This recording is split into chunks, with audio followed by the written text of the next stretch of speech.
Tomorrow morning, the colony's bell will ring before the sun is over the horizon. You will join 150 of your neighbors, not in a gym, but in a vast field, ready for the day's harvest. You will work side by side, your body moving in the ancient rhythm of physical labor. At the end of a long, hard day, there will be no paycheck.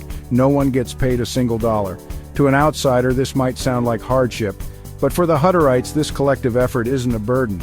It's the first ingredient in a powerful, centuries-old recipe for a long and healthy life. Welcome back to the Colony Legacy. In our modern world, we are caught in a strange and stressful paradox. We are obsessed with the pursuit of health. We have wearable technology that tracks every heartbeat and every step. Our phones are filled with apps that count our calories and analyze our sleep. We spend billions of dollars on organic superfoods, high-tech gym memberships, and futuristic longevity clinics that promise to turn back the clock. We have access to more information about health than any generation in human history. And yet, we are sicker than ever. Rates of chronic disease, anxiety, and stress-related illnesses are skyrocketing. What if we've been looking in the wrong place? What if the secret to a truly healthy life isn't about adding more complexity, but about embracing a profound simplicity? Today, we journey into a community where health is not a product you buy, but a natural consequence of the life you live.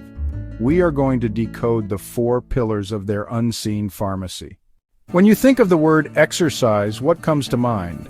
For most of us, it's a scheduled, isolated, and often grueling session. It's an artificial solution to an artificial problem. A sedentary life where our bodies remain motionless for 8, 10, even 12 hours a day. The Hutterites don't have this problem. They don't need to schedule exercise because their entire world is an all-day gym. Their life is movement, but it is movement with a purpose, which makes all the difference. Let's follow a typical day. The work begins at dawn. For the men in the dairy barn, it means lifting 50-pound hay bales, mucking out stalls, and wrestling with milking equipment. It's a full-body workout before most of us have had our first cup of coffee. The colony's mechanics don't sit at a desk. They are on their feet, under tractors, hoisting engines, their bodies engaged in constant functional strength training. Meanwhile, the women are in the colony's massive, multi-acre gardens. This isn't gentle hobby gardening. It's hours of bending, digging, weeding, and harvesting under the sun. It's a rhythm of movement that is both demanding and deeply connected to the earth. Modern science is only now catching up to the wisdom of this lifestyle. Researchers call this constant low-impact activity NEAT, or non-exercise activity thermogenesis. It's the energy we burn doing everything except sleeping or intentional exercise. Study after study has shown that a high level of NEAT is far more crucial for lifelong health, a healthy metabolism, and weight management than sporadic, intense gym sessions. The Hutterites are masters of NEAT, not by choice but by design. But there's a deeper psychological benefit at play here that is just as important. This work isn't just physical, it's meaningful. Every fence post hammered, every row of vegetables canned, is a tangible contribution to the well-being of the entire community. I remember reading a journal from an agricultural expert who spent a summer on a colony. He wrote, "The Hutterites don't suffer from burnout. Burnout comes from feeling that your work is meaningless. Here, every action has an immediate and visible purpose. It is the most powerful antidepressant I have ever witnessed." That is the first powerful medicine in their unseen pharmacy, a life of constant, purposeful movement. Our modern relationship with food is broken. It's filled with anxiety, confusion, and guilt. We are bombarded with conflicting advice. One day, fat is the enemy, the next it's carbohydrates. We chase exotic superfoods from across the globe and eat meals from packages with dozens of ingredients we can't pronounce. The Hutterite approach is radically, beautifully simple. They follow what I call the 10-meter diet. That's the approximate distance their food travels from where it is grown to where it is eaten. Let's deconstruct a typical Hutterite Sunday dinner, their most important meal of the week. The roasted chicken at the center of the table was likely hatched, raised, and butchered right there on the colony, having eaten grain grown in their own fields. The mashed potatoes come from the potato cellar, harvested last fall from the fields just beyond the dining hall. The soil they grew in has been nurtured by the community for generations.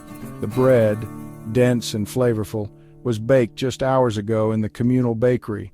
The wheat was grown and milled by the colony, the yeast cultured in the same kitchen for decades. The vibrant green beans were picked this morning. The sweet corn was canned last summer during the peak of its freshness.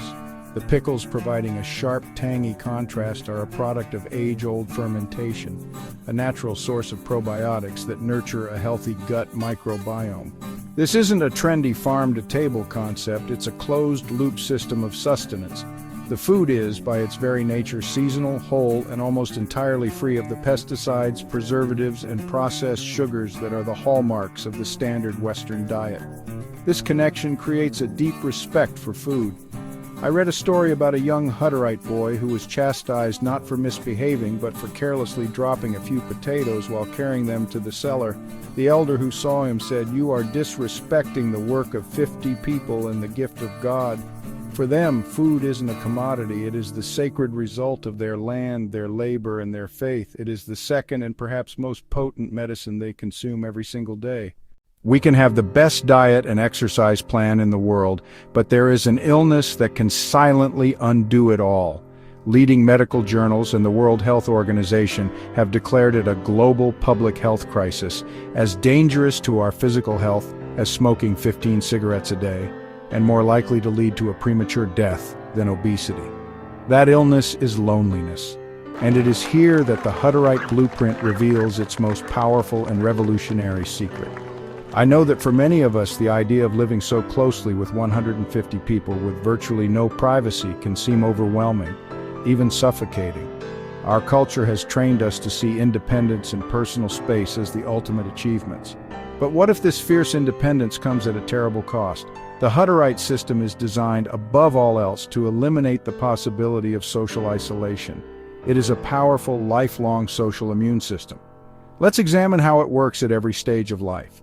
From the moment a child is born, they are raised not just by their parents, but by the entire community.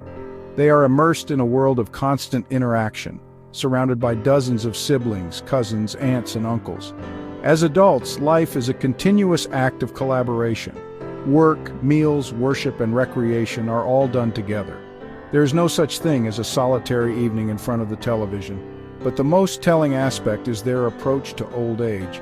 There are no retirement homes in a Hutterite colony. The concept is completely alien to them. When a person's body can no longer handle heavy labor, they don't become a burden or get pushed to the margins of society. They become an elder, the most respected position in the colony. Their role simply transitions to one of wisdom and guidance. They mentor the young people in the workshops. They repair the community's clothing. They tell the historical stories to the children. They hold the babies. They remain at the absolute, vibrant center of the community's life until their last day. This continuous sense of belonging and purpose is a powerful buffer against the depression, anxiety, and cognitive decline that plague so many in their later years. It forces us to ask a profound question. Have we traded the deep, lifelong comfort of community for the cold, lonely freedom of individualism? This powerful system creates healthy bodies and resilient minds, but it is built upon a foundation of absolute conformity, a collective identity that is carefully nurtured from the moment a child is born. This raises a critical question. How is this system of belief and belonging actually passed on? How do you raise a child to embrace this world of collective effort in an age of radical individualism and digital distraction? In our next episode, we will step inside the Hutterite schoolhouse and explore their unique and often controversial blueprint for raising the next generation. So this is the Hutterite pharmacy. It has no bottles, no prescriptions, and no complicated regimens. Its 4 invisible ingredients are simply purposeful work, whole food, deep community, and an unshakable faith that binds them all together. Perhaps their greatest secret is this: health isn't something you add to your life, it's what's left when you remove the chronic stress, the processed food, and the profound isolation of modern life. Their legacy is a stunning reminder that for millennia this was simply the human way of life, a life of balance, of purpose, and of deep connection to the earth and to each other.